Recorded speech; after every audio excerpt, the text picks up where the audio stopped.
Le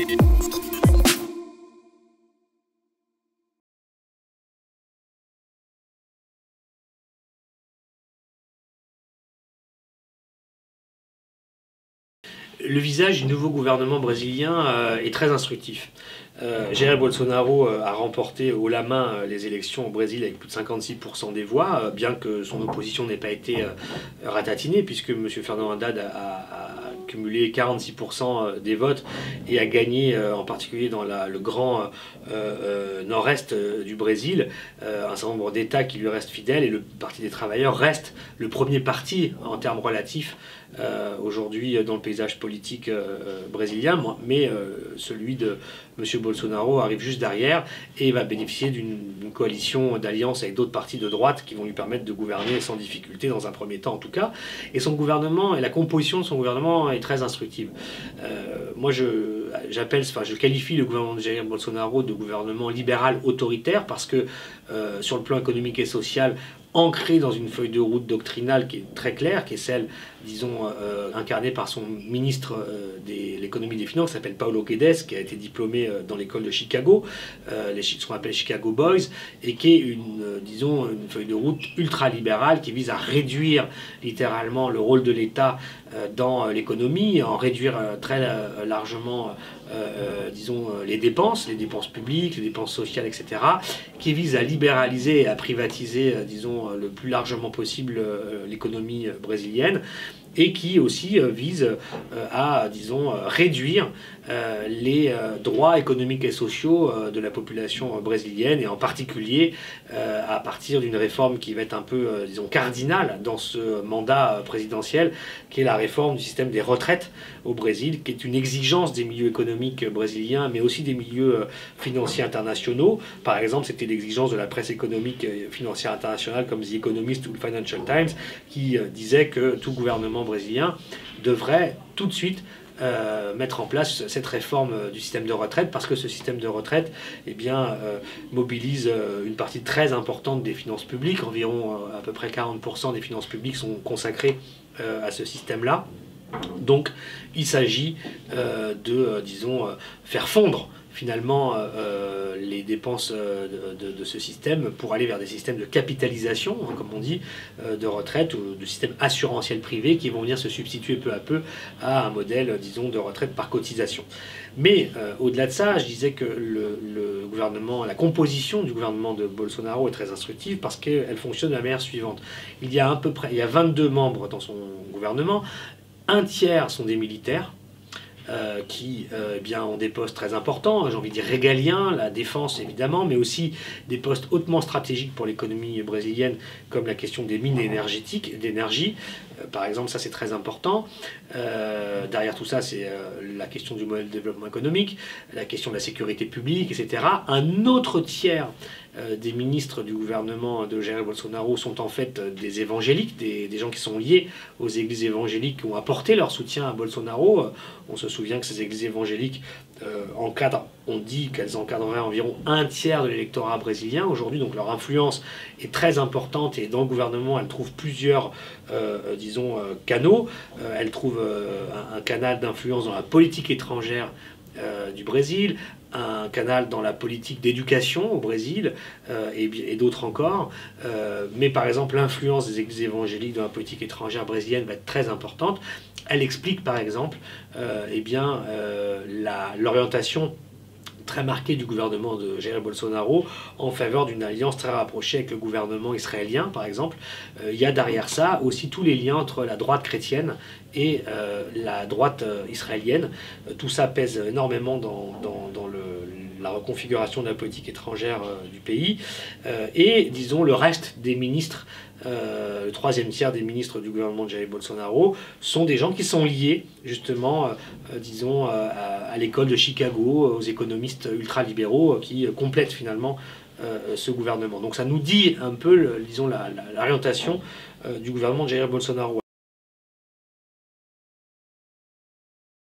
Pour résumer ou synthétiser les orientations de ce gouvernement aujourd'hui, à partir de maintenant et pour l'année qui vient, sur le plan économique, ça va être donc une organisation d'une privatisation, d'une libéralisation plus accrue de l'économie, d'une réduction des dépenses de l'État. Ça va être ça, des services publics. Ça va être la mise en place du programme qu'avait lancé Bolsonaro dans la dernière partie de sa campagne, lorsqu'il disait aux Brésiliens: votez pour moi, vous aurez moins de droits, mais un emploi. Donc on va aller vers des formes toujours plus, flexibles, comme on dit, certains diraient précaires, du travail, de l'emploi au Brésil. Ça, c'est un premier axe, disons, de ce programme.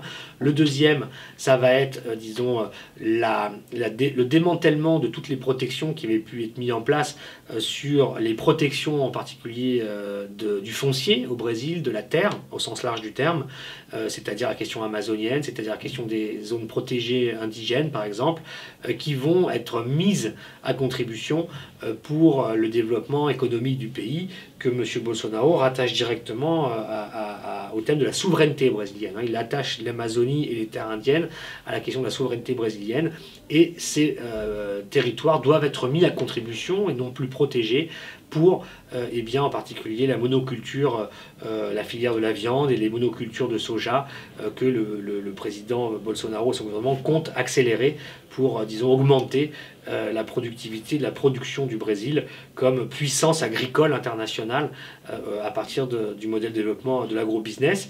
Donc ça va être un deuxième axe très important qui va passer par un démantèlement des protections et des droits des populations autochtones, des communautés indigènes, etc. Et puis troisième pôle des politiques de M.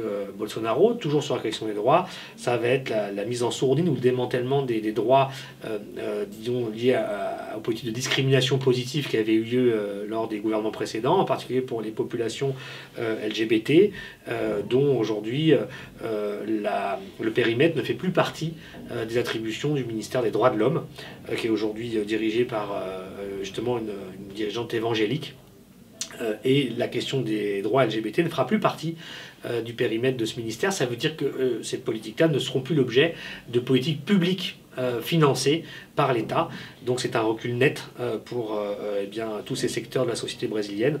Et c'est vers ça que se dirige le pays.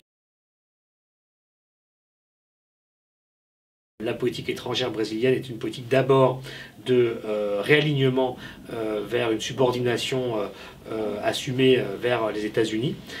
C'est une politique qui en même temps prétend mettre un coup d'arrêt, à la montée en puissance de la Chine au Brésil et en Amérique latine, mais qui en même temps va rester une politique très pragmatique par rapport à un partenaire chinois qui est devenu le premier partenaire commercial du Brésil ces dernières années et dont le Brésil ne peut pas se passer pour ses exportations. Donc on va avoir un rééquilibrage, mais pas une rupture, entre, les États-Unis et la Chine. Et puis une politique, qui sera une politique assez agressive sur la question vénézuélienne et une politique de rapprochement du Brésil avec les gouvernements les plus à droite de la région. On pense au Chili, on pense à la Colombie. Et la grande inconnue, c'est quelles seront les relations entre le Mexique, avec le Mexique de Manuel López Obrador. Le gouvernement mexicain a envoyé, pour la prise de fonction de M. Bolsonaro, son ministre de l'Agriculture, ce qui est à la fois un signal assez, mineur dans l'ordre protocolaire, mais qui n'est pas complètement mineur, dans le sens où la question agricole est une question de puissance pour ces deux pays-là. Et donc ça veut dire que en matière agricole, peut-être qu'il y aura des coopérations plus importantes qu'on ne peut l'imaginer aujourd'hui.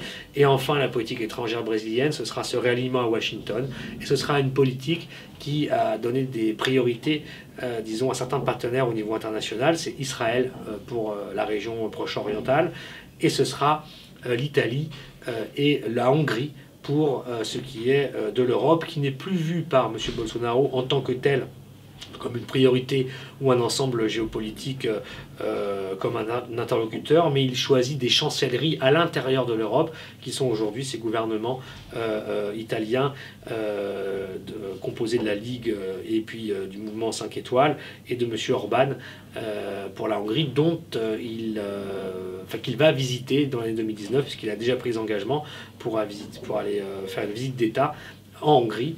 Ce sera sa visite européenne, et puis il ira en Israël aussi. Donc c'est aujourd'hui ça qui constituent les premiers éléments de lecture du repositionnement brésilien dans les relations internationales.